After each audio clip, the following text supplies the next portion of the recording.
আমার সংসারে কেউ নাই, আমি একা সংসার করি। কিন্তু আমি ছোট ছোট বাচ্চাগুলোর আমি লেখাপড়া করাই, করানোর পরেও আমি বিরজান মাঠ করি।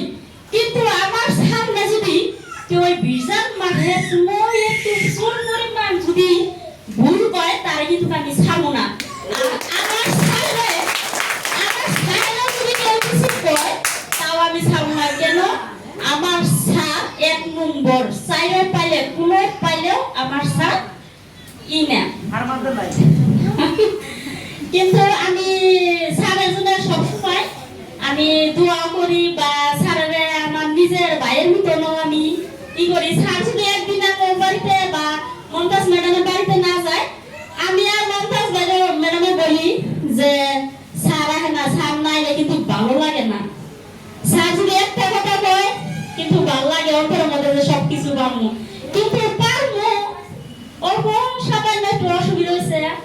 যেমন আমার এক সাইড পুরা হয়ে গেছে, এক সাইডের মানুষ অল্প সামান্য দুর্বল হয়েছে। কিন্তু আমি এই দুর্বলতার জন্যই আমি একটুখানি সামান্য হয়েছিলাম।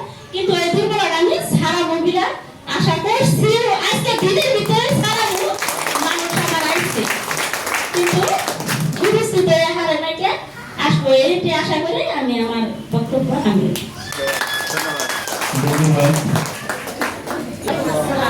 আমরা তো সবাই ভালো আছি না? আমিও তো ভালো আছি। আমি তার মানে 1 সপ্তাহের ভিতরে স্কুটি পাইছি, মানে আমি মনে মনে এমন জিত আনছিলাম। তো 1 সপ্তাহকে আমি 5 দিনের ভিতরে নিব।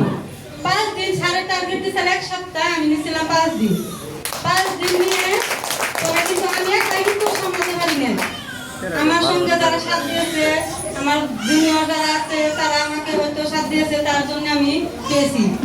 আর আমার সিনিয়র স্যার যে আমাকে জয় দিয়েছে সে কিন্তু নাই এখানে, সে খালি আমাকে জয়নি দিয়েছে, কিন্তু আমার সম্পূর্ণ দায়িত্ব দিয়েছে আমার হাকিম স্যার। হাকিম স্যারের জন্য সবাই একটা হাত তালি। তার মানে উনি এতটা কষ্ট করছে, রাত্রের 11টার দিকে যদি ওনাকে আমি ডাকছি তবু আমি পাইছি। আর যে কয়টা দিনে যদি আমি 5টা প্রোগ্রামও ডাকছি ওনাকে আমি পাইছি, কোনোটা আমি উনি না বলে না যে আমি যেতে পারবো না, কিংবা এটা সমস্যা ওটা সমস্যা। কিন্তু আমাকে যিনি জয়েন দিয়েছে সে কিন্তু ঘুমিয়ে রয়েছে, সে কিন্তু জাগনা নাই, সে ঘুম পাড়তেছে। তার মানে সে ভাবতেছে যে জয়েন দিয়েছি, ও তো আছে, ও কাজ করতে আছে। কিন্তু তাও তার জন্য একটা ধন্যবাদ দেওয়ার দরকার। কি সে যদি আমার বাড়িতে না যেত তাহলে কিন্তু আমি এই বিরজান মাঠে আজকের ডেটে এখানে দাঁড়াতাম না। কিন্তু বিশেষ করে আমার স্যারকে ধন্যবাদ দেওয়ার দরকার। কেন্দ্রিকে যে স্যার যেটা নাকি টার্গেট দেয়, ওই টার্গেটের মাধ্যমে কিন্তু আমরা এগিয়ে যাচ্ছি। টার্গেট যদি না দিত স্যারে তাহলে কিন্তু আমরা চেষ্টা করতাম না। স্যার টার্গেট দেয়, আমরা টার্গেট নেই মানে কি স্যারকে আমরা এমন ভাবে ফোকাস দেই যে স্যার কোন দিকে চায়, কোন দিকে যায়, সব কিন্তু আমরা ফলো করি, যার জন্য আমরা আগে যাবার পারতাছি। আর যদি স্যারকে যদি আমরা ফলো না করতাম তাহলে কিন্তু আমরা আগে যেতে পারতাম না।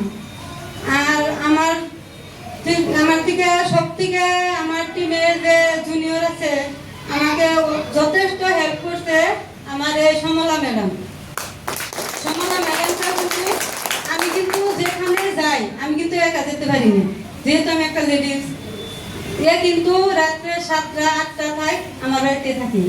আর 10 জনের যেটা গ্রুপ হয়েছে আমি ভাবছি যে আমি একাই মিটিংটা শুনবো, কিন্তু আমি কোনোদিন পারছি না।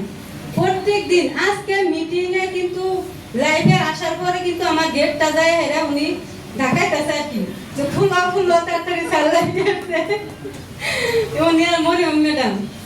তারপরে আমি গিয়ে ওনাকে আমার বাড়ি নিয়ে আসলাম। আসার পরে উনি লাইভে এসে সবকিছু বিতং শুনলো। স্যারের দুটো কথার জন্য উনিরা কিন্তু রাতের 11টা পর্যন্ত কিন্তু অপেক্ষা করেন। কিসের জন্য? আজকে আমার স্যার যেদিকে আমার সবাইকে এগিয়ে নিয়ে যেতে চাইছে, কিন্তু আমরাও চেষ্টা করা লাগবো। কারণ স্যারের উপর কিন্তু সব ভরসা করে কাম হবো না। কারণ আমরা যদি 10 জন মানুষ সামলাবার নিয়ে না পারি, স্যারে এই 5-6 হাজার মানুষ কিভাবে সামলায়? যার জন্য স্যারের উপরে সবাই যে স্যার এটা হইলো ওটা হইলো ওটা হইলো সবের সমস্যা কিন্তু স্যারকে বলা যাব না, নিজে নিজে চেষ্টা করো নাকবো।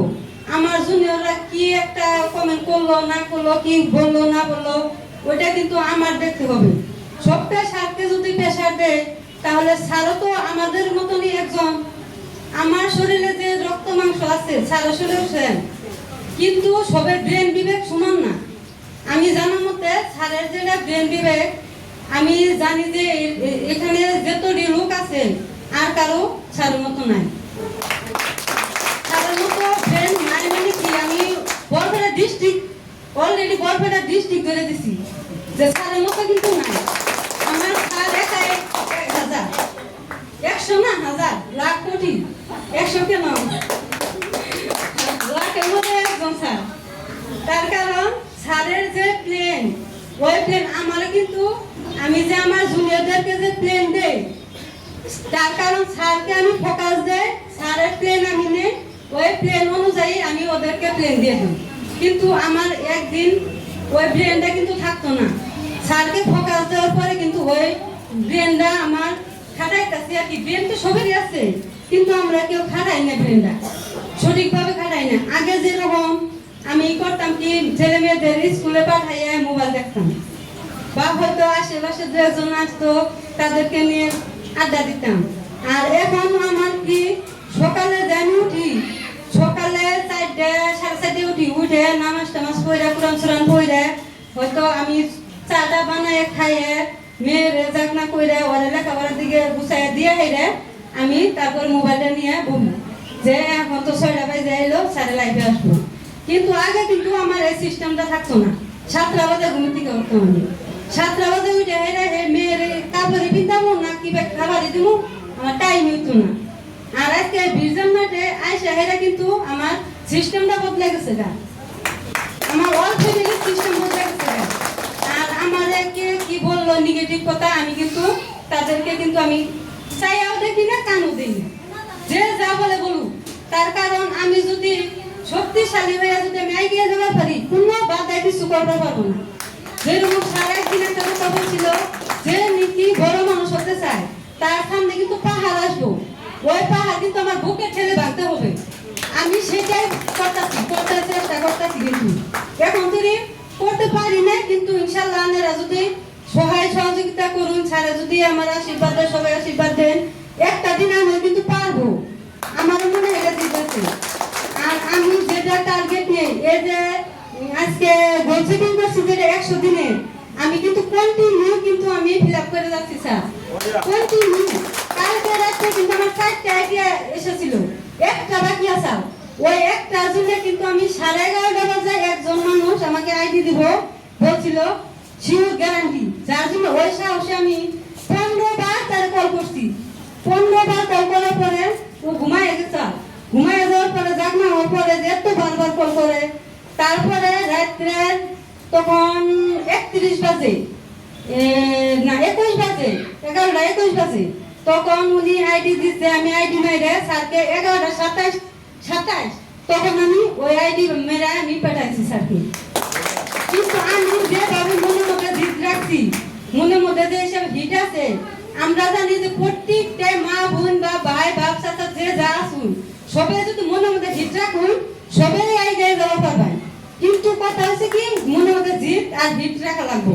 জিত ছাড়া কোনোদিনও কেউ বড় হতে পারে না, মনের মধ্যে হিট ছাড়া বড় হতে পারে না। আমি এটা নিয়ে বললে আমার বক্তব্য শেষ দিলাম, কারণ আরো বক্তা আছে তো বেশি ভাষণ দেওয়ার কিন্তু প্রশ্নের ক্ষমা করেন।